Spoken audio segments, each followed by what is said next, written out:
Hey guys, welcome back, it's Ripe again. In today's video, a homeowner association fined me over $100,000 for putting up a so-called illegal patriotic flag on my property. They ended up stealing the flag and burning it on the street. Here is what happened, let's dive right into the video. The first one starts like this. I was hesitant to tell this story because I feel like with the state our country is in, it could cause fights down in the comments. I'm going to still talk about it because I feel like my HOA needs to be called out for what they did and show that just because you don't agree with something, that doesn't mean you can break the law. So I live in Texas and this is the land of American pride and church and all of that good stuff. Plenty more, but I don't want to ramble and have a story turn into a small book. So I live within an HOA-run community, and when they don't like something, they have a tendency to try and bully people and threaten them into submission. Usually because people don't know their rights and fear the HOA really can take their money and home away if they don't behave.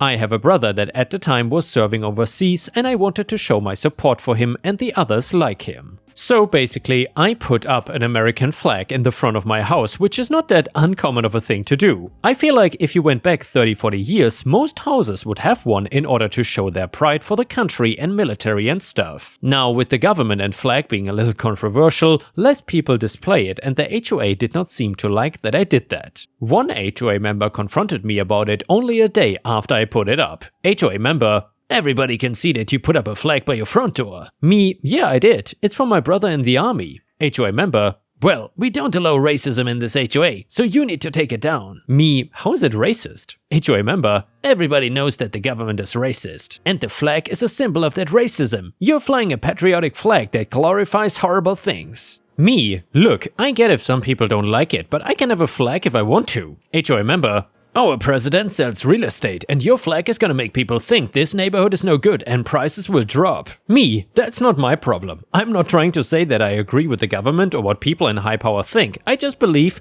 that it is more complicated than to just say the flag is racist when it is a symbol for me to show respect to my brother."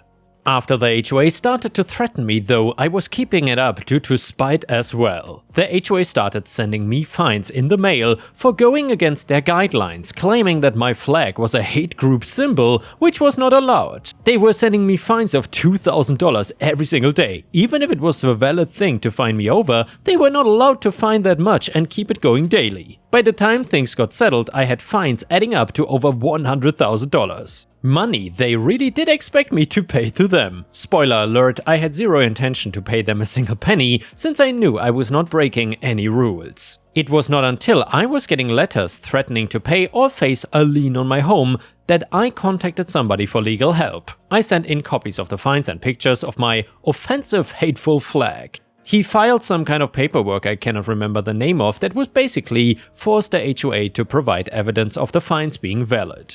Not a lawsuit at this point, just a bunch of legal stuff that I was glad my lawyer was handling since I really didn't understand any of it. I also don't know if they got the notice of this before or after they decided to go a step too far. I don't have like crazy security cameras, but I do have one of those doorbell cameras to help deter people from stealing things from my property. With that, I saw two HOA members running up to my house, taking my flag down and running away. And by the way guys, I'm so sorry if you hear rain in the background, that's just another monsoon rain coming up, so please excuse any noise you can hear in the background. I was lucky enough to be home and getting the alerts in real time to see what was going on. I ran out of my house to try and catch them, but they had already set my flag on fire in the middle of the street for everybody to see. I started yelling and telling them that I had the entire thing on video and was gonna sue them for it. I guess they thought that the stuff was saved on the actual camera and not the internet, because about an hour later I got another alert and looked just soon enough to see one of those swear back with a hammer and then just darkness.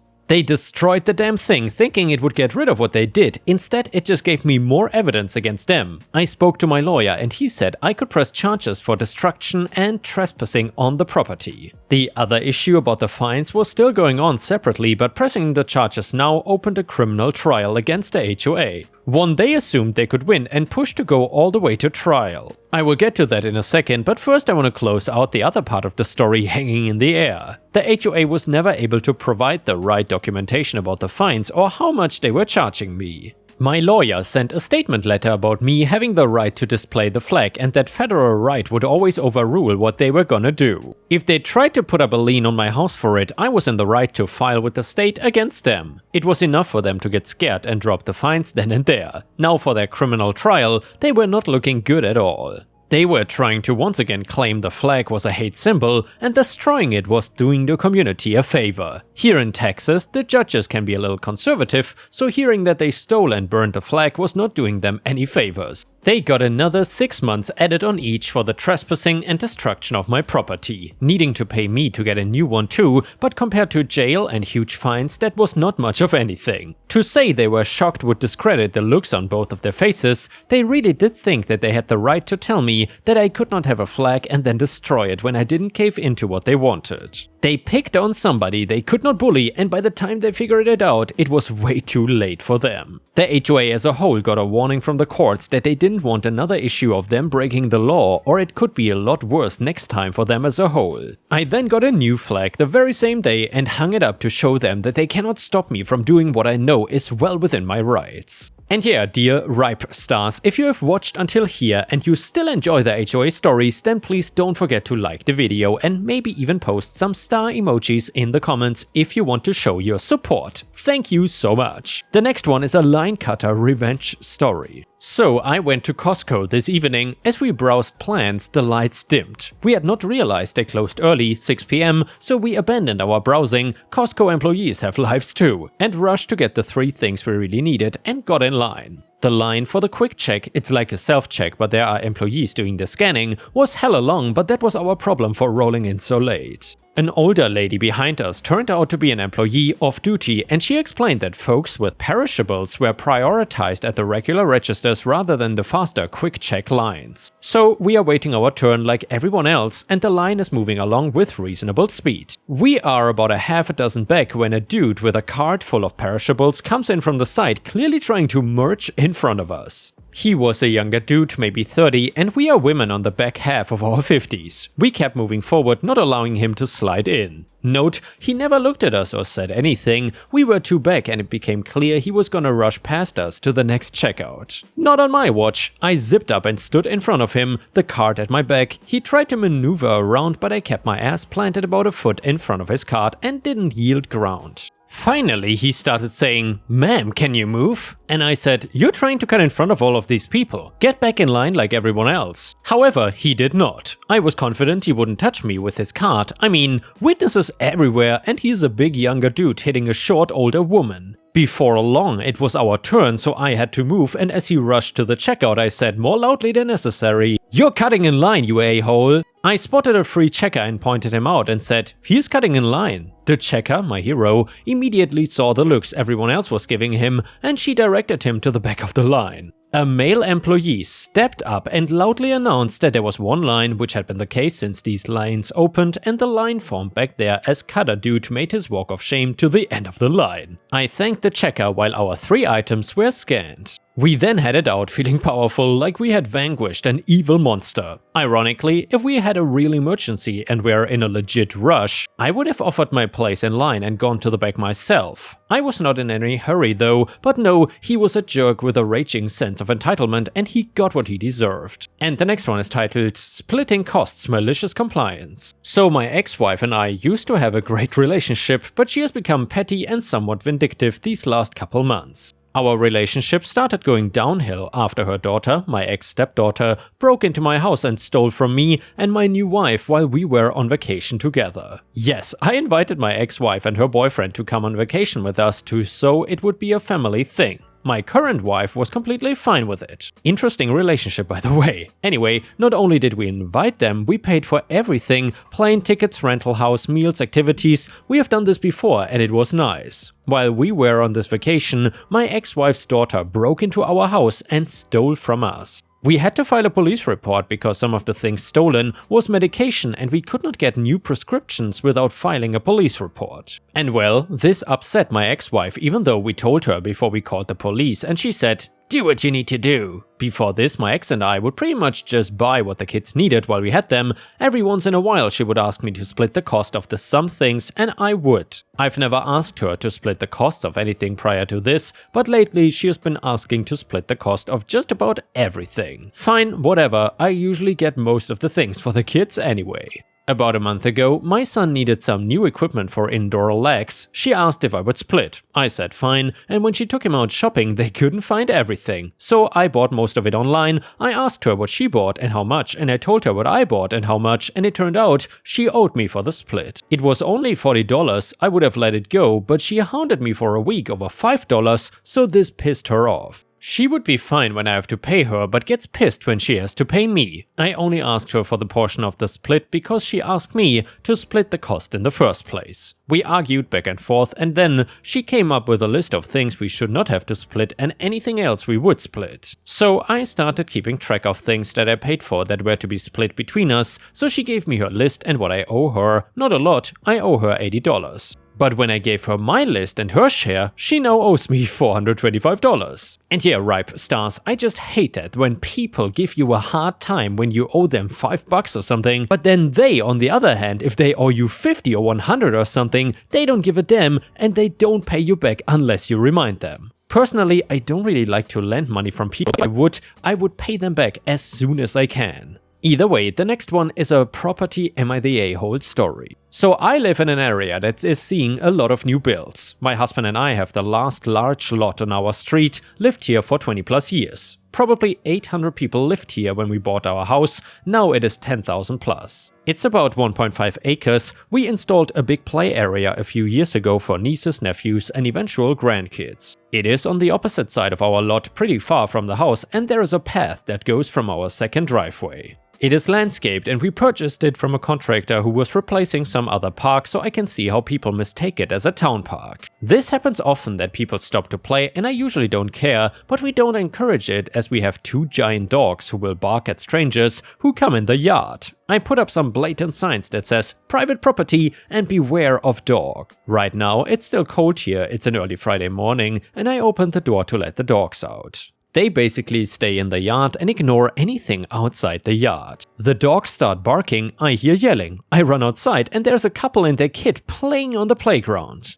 I call the dogs back and put them in the house. I go over to apologize and let them know it's not a public park. As soon as I get within earshot, the mom starts yelling, "What the hell is wrong with you? We are calling animal control on your ass. Who lets their dogs just run around the damn park? Get a fence." I hate confrontation, so I get a little shaky. I tell her it's not a park, it's my yard. She says, "Get the F out of here, get away from us." I point to the signs and tell her that it's not a park, it's our yard and they need to leave. She starts going on about how it is illegal to leave a play area open. It isn't, and it's illegal to let your dogs off leash in this neighborhood. It isn't, there are almost no bylaws here yet. I tell them again to just leave and they were not allowed to be on the property. My dogs are in the big window barking and her husband is screaming that I should train my dogs before they kill someone. These dogs are bred to guard and detain intruders. Historically, we don't train them as guard dogs though. This pissed me off more than anything because I am an irrational animal lover. I called the police afterwards. When they saw that I was on the phone with the cops, they started shouting about me being a Karen and started getting in their car. Their poor kid was crying and the woman said, "Watch what happens when you end up on Reddit and we tell people where you live." So here you go, Reddit. My kids checked and didn't find anything about it here, so I'll post it first and I hope she does post something. I'm sorry my dog scared them, but the screaming and threatening was so over the top and honestly deranged. My kids want me to end this by asking if I'm the a-hole because I am old and I want people to get off my lawn. And yeah, ripe stars, even though that stupid meme of supposedly entitled old people that scream at children to get off their lawn because they are playing or something, I would say that this meme certainly doesn't apply here, and OP was 100% in the right. It's her private property and these people had no right to be outraged like this and no right to make any complaints. Anyway, a comment on Reddit said, "Not the a-hole, if it's your property, it's your property. That woman was obnoxious and it's her fault her kid was crying. I would install a privacy fence and lock it." Comment number 2, "Not the a-hole, if you don't want a fence due to cost, consider landscaping alternatives that will make it more obvious it's part of your home. A hedge, a series of small bushes, literal rocks, etc." And yeah, Ripe Stars, let me know in the comments what you think about this. Is OP being the a-hole here or not? Also, we got an update to the story and it says, "Everyone is saying install a fence, but that would cost $15,000 plus. I've just contacted a company about getting a gate for our second driveway. Also, where we live, you cannot sue someone if you are trespassing on private property. Suing people is not something people can easily do here, and usually it's not for any big settlement. Before you comment about attractive nuisance law, it doesn't exist here. I don't want to say where I am, but it is not in the US or anywhere close." The next story is titled, "I did to my neighbor what they did to others." To start, I bought a house with the intention of doing a flip. When I moved in, the self-appointed block captain let me know who they were the first day. Sadly, they were my next door neighbors. I tried to be friendly, but listening to them I realized how horrible they were, but still tried to be civil. My significant other kept saying, "Just wait for it to be our turn." They bragged about, through their contacts with the city, forcing people to make improvements on their houses, getting undesirable renters out of their houses, and just harassing people in general. As I worked on flipping my house, the wife became a worse thorn in my side. To start, she demanded I put up a fence so people would quit cutting through my yard and scaring her. Then her and the husband demanded I take care of the weeds in the yard or they will do it and bill me. After that, because of a storm, a tree scraped their shingles and they asked for $1,200 to replace them. The tree was there before I moved in, and by code they are responsible to cut back the branches to the property line. When I would not pay, they had a relative jump my fence and cut the trees down. Needless to say, I began to ignore them, so she became a constant gnat and moved on to another target. Then one day, as I was tearing down my deck for a patio, I realized she put a feral cat colony on a section of my property. I had wondered why all the stray cats were around, and I finally found out. I reached out to the city and demanded it to be removed, but they said she followed the law on getting it in place. As I tried to get it shut down, she began unhinged behavior, from standing in her window staring at me, yelling out the window at me, to hitting the fence with items to scare my dog. Here is where my revenge started. I started by filing an HRO/harassment restraining order against the wife and had it granted ex parte with the evidence I provided. Of course, she contested it as it was defamatory to her character. Before the hearing, the husband tried to physically intimidate me. So I filed one against him and it was also granted ex parte. In the hearing it came up that there was an HRO against the husband as well, and they docked being served until I had it published as a means of service. I started to make complaints about them and their house. Also, I made police calls when necessary. As I did this, the other neighbors began to realize they could do to them what they had done to them and others. For example, as I was having my front door replaced, needing a building work permit, I knew they were doing internal remodeling, so I called a city inspector and they were fined for not having a permit. As she ranted at the inspector, he looked at my window and saw I had mine displayed. Their back porch became hoarded, so I made another call to a city inspector and they had to clear it out. Then they had a broken window on the porch door, so I called an inspector and they had to replace the door. Next, the paint on their house was peeling, so I called an inspector and they had to repaint. The inspector also found the wood underneath was rotten, along with their front porch was sloping. So they needed to fix the front porch, sections of wood and repaint. Throughout all of this, they had cameras up to prove they were not doing the things I said they did, hitting the fence for example. They also pointed a camera at my backyard. As it was legal to point a camera into my yard and a part of my HRO was her intrusive watching behaviors, I gave the camera the middle finger on my way to and from my garage. When she complained with the city tiring of her, their response was she was admitting to intrusively watching me. The fight over the cat colony came to an end when I realized one of the cats had a serious disease and I began to capture them and turn them into animal control. Don't worry, animal control was part of the feral cat program, so they would not be put down, but the neighbor would have to pay a fine to get each cat out or have the colony closed. Finally, I caught the sick one and it had rabies. Part of the program was for her to capture each new cat, have it vaccinated. Something she admitted to willing not doing on her GoFundMe for the colony. I soon had the GoFundMe shut down when I provided the evidence she was not using the funds as she stated they were going to be used. The city now had to act to close the colony. The person at animal control who wouldn't respond to my complaints was fired. The neighbors called in a city mediator who we met with, presented all the evidence and said we would not meet with them, and provided extremely racist tweets they made about neighbors. The city cut ties with them as community leaders. With their power to bully gone and having spent what I can only imagine in fines and repairs like they did to numerous other neighbors, after 14 years they sold their house and moved out. Way out to the suburbs where they only have one neighbor about 50 yards away. They knew I was wrapping up my flip and would be out in less than a year. Without being able to bully their neighbors with people having their back, they seemed to have no further reason to stay. Needless to say, I did several more things to wear them down. Finally, when I listed my house, it was sold while theirs was still on the market. As a final FU to them, I reported to the county they had both the new and old house listed as their homestead, meaning they were paying less in property taxes, so they got hit in with more fines on my way out. And guys, even though this was posted under pro revenge, I gotta say what the OP did here comes closer to nuclear revenge if you ask me. Well played. And with this, we have reached the end of the video. However, if you cannot get enough of my content, please check out my endless playlist, where you can find thousands of hours of content. In addition, please don't forget to subscribe to my channel to not miss any of my daily uploads. Thank you so much in advance, and I hope to see you again tomorrow.